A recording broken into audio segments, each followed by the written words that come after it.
चंडीगढ़ में कानून व्यवस्था को लेकर सीएम नायब सिंह सैनी ने समीक्षा बैठक की। हरियाणा सचिवालय में करीब 4 घंटे तक ये बैठक चली। बैठक में मुख्यमंत्री ने अधिकारियों को दिशा निर्देश दिए कि प्रदेश में कानून व्यवस्था सुचारू तौर पर बनाए रखे, संगीन अपराधों में संलिप्त एक भी अपराधी को बख्शा न जाए। बता दें कि इस दौरान बैठक में मुख्य सचिव अनुराग रस्तोगी, डीजीपी, सीपीएस, गृह सचिव सुमिता मिश्रा समेत हरियाणा के तमाम एसपी और आला अधिकारी मौजूद रहे।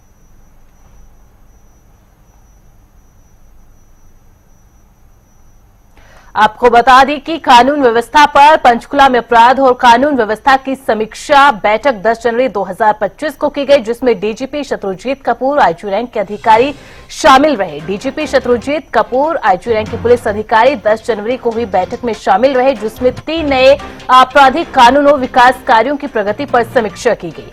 20 मई 2025 को कानून व्यवस्था को लेकर सीएम ने बैठक ली, जिसमें एसपी और डीसी के बीच तालमेल हो, मिलकर कानून व्यवस्था को संभाले। कुरुक्षेत्र में शराब कारोबारी की हत्या के बाद कानून व्यवस्था को लेकर बैठक जून 2025 में हुई। पुलिस अधिकारियों के साथ ये बैठक की गई थी। सीएम ने गैंगस्टरों, संगठित अपराध के खिलाफ सख्त कार्रवाई के निर्देश दिए थे। और अब 10 जुलाई 2025 को चंडीगढ़ में कानून व्यवस्था से जुड़े कई पहलुओं पर चर्चा की गई। मुख्य सचिव, डीजीपी, सीपीएस, गृह सचिव, एसपी, आला अधिकारी मौजूद रहे। बैठक में सीएम ने अधिकारियों को दिशा निर्देश दिए हैं। प्रदेश में कानून व्यवस्था सुचारू तौर पर बनाए रखने के निर्देश मुख्यमंत्री की ओर से दिए गए।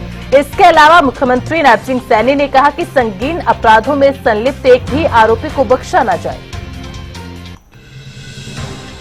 तो कानून व्यवस्था को लेकर, लॉ एंड ऑर्डर को लेकर मुख्यमंत्री नायब सिंह सैनी की बड़ी महत्वपूर्ण बैठक ही रही, जिसमें आला अधिकारी मौजूद रहे। मुख्यमंत्री की ओर से तमाम दिशा निर्देश भी दिए गए। ज्यादा अपडेट के साथ, ज्यादा जानकारी के साथ हमारे विशेष संवाददाता रवि कालेमन भी जुड़ चुके हैं। रवि, कल कानून व्यवस्था को लेकर जो समीक्षा बैठक 3 से 3.5 घंटे चली, उसमें मुख्यमंत्री की तरफ से अधिकारियों को क्या कुछ दिशा निर्देश दिए गए हैं?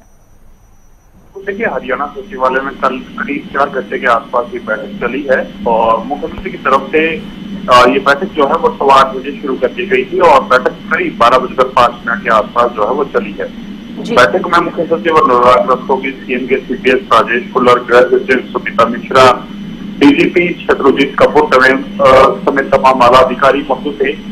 बैठक के बाद गृह सचिव सुमिता मिश्रा की तरफ से आज जानकारी दी गई है। उनकी तरफ से कहा गया कि कानूनी व्यवस्था को लेकर विस्तृत और गंभीर चर्चा इस बैठक में की गई है। मुख्यमंत्री ने बैठक में कई दिशा निर्देश अधिकारियों को दिए हैं। मुख्यमंत्री ने अपराध और अपराधियों को न बचने की निर्देश जो है वो दिए हैं और मुख्यमंत्री की तरफ से ये भी कहा गया है कि प्रदेश में अपराध को लेकर जीरो टॉलरेंस नीति जो है वो अपनाई जाएगी और इसी नीति के तहत तमाम जो अधिकारी हैं काम करेंगे। कोई भी अपराधी हो, किसी भी तरह का अपराध में वो संलिप्त पाया जाए, चाहे रंगदारी के मामले हो, मर्डर के मामले हो। इसके साथ साथ बात की जाए तो एनडीपीएस एक्ट, महिलाओं के खिलाफ अपराध, तमाम अपराधों को लेकर पुलिस कहीं न कहीं सख्ती बरते और ये तमाम निर्देश मुख्यमंत्री की तरफ से दिए गए हैं। मुख्यमंत्री ने यह भी कहा कि किसी भी सूरत में किसी भी अपराधी को बख्शा नहीं जाना चाहिए। इस प्रकार की कड़ी कार्रवाई तमाम अधिकारियों को करनी होगी। साथ साथ तमाम अधिकारियों को फील्ड में उतरने के निर्देश भी मुख्यमंत्री की तरफ से दिए गए।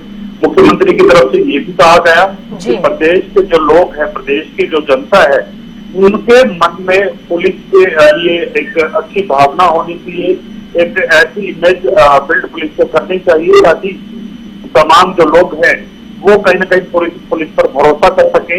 इस प्रकार के निर्देश मुख्यमंत्री की तरफ से दिए गए। मुख्यमंत्री ने ये भी कहा कि जो पुलिस अधिकारी है, पुलिस कर्मचारी है, वो लोगों के बीच जाए और जहां जरूरत हो वहां औचक निरीक्षण भी करें। इसके अलावा मुख्यमंत्री की तरफ से ये भी इस बैठक में कहा गया कि पुलिस की अगर लापरवाही सामने आती है तो उस पर भी कार्रवाई की जाए। कोई भी व्यक्ति, कोई भी पुलिस अधिकारी, कोई भी पुलिस कर्मचारी अगर शराब पीकर माहौल खराब कर रहा है या उसकी कोई लापरवाही देखने को मिल रही है तो कहीं न कहीं उस पर भी कार्रवाई जो है वो की जानी चाहिए। इसके साथ साथ मुख्यमंत्री की तरफ से तमाम तरह के जो नाके लगाए जाते हैं उन पर सजग रहने के लिए निर्देश दिए गए हैं। स्कूल कॉलेजों के बाहर पीसीआर वैन मौजूद रहने की मुख्यमंत्री की तरफ से कहा गया है। निर्देश मुख्यमंत्री की तरफ से दिए गए हैं। मंदिरों के बाहर भी पुलिसकर्मी मौजूद रहे, इस प्रकार के भी निर्देश मुख्यमंत्री की तरफ से इस बैठक में दिए गए हैं। और हाल ही में जो बड़े अपराध हुए हैं उन सभी का रिव्यू मुख्यमंत्री की तरफ से किया गया। जो भी बड़े अपराध हाल ही के दिनों में हुए हैं वो किस प्रकार से हुई, क्या उनमें कमियां रही, किस प्रकार से उनको रोका जा सकता था, तो उसको लेकर भी मुख्यमंत्री की तरफ से रिव्यू जो है वो तमाम अधिकारियों से पूछा गया। तमाम जो जिला कप्तान पुलिस के कप्तान मौजूद थे उनसे भी उनके जिले की रिपोर्ट मुख्यमंत्री की तरफ से मांगी गई थी। और कहीं ना कहीं इस मीटिंग के बाद जनता को प्रदेश में किसान जो जनता में जो प्रदेश में जो जनता है उसके प्रति कहीं ना कहीं संवेदन पुलिस को रहना होगा, ये निर्देश मुख्यमंत्री की तरफ से दिए गए। और एक विजिबल इम्पैक्ट दिखाई इस बैठक के बाद देगा, ये सुनीता मिश्रा जो गृह सचिव है हरियाणा की, उनकी तरफ से कहा गया है। बिल्कुल रवि, अगर इस मीटिंग का एक लाइन में अगर साथ जाना चाहे तो अपराधियों में भय और आमजन में पुलिस के प्रति विश्वास हो, और ऐसे में अगर किसी पुलिस अधिकारी की लापरवाही मिलती है तो उस पर भी सख्त से सख्त एक्शन लिया जाए। बहुत बहुत शुक्रिया रवि इस जानकारी के लिए।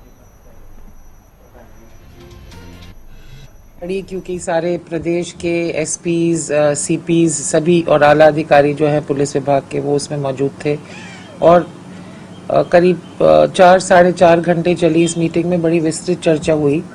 जो प्रदेश की लॉ एंड ऑर्डर की स्थिति है हर उसको बड़ी बारीकी से चर्चा हुई है, और सीएम साहब ने बहुत ही, मैं कहूँगी बहुत ही सख्त निर्देश दिए हैं कि लॉ एंड ऑर्डर को लेकर वो बहुत ही गंभीर है। पुलिस को भी ये निर्देश दिए गए कि अपराध और अपराधियों के लिए 0 टॉलरेंस होनी चाहिए हरियाणा प्रदेश में। वो खुद भी इलाके में निकलें, टूर करें, पब्लिक के सामने दिखें, थानों में मौजूद रहें, थानों की भी विजिट करें, औचक निरीक्षण भी करें।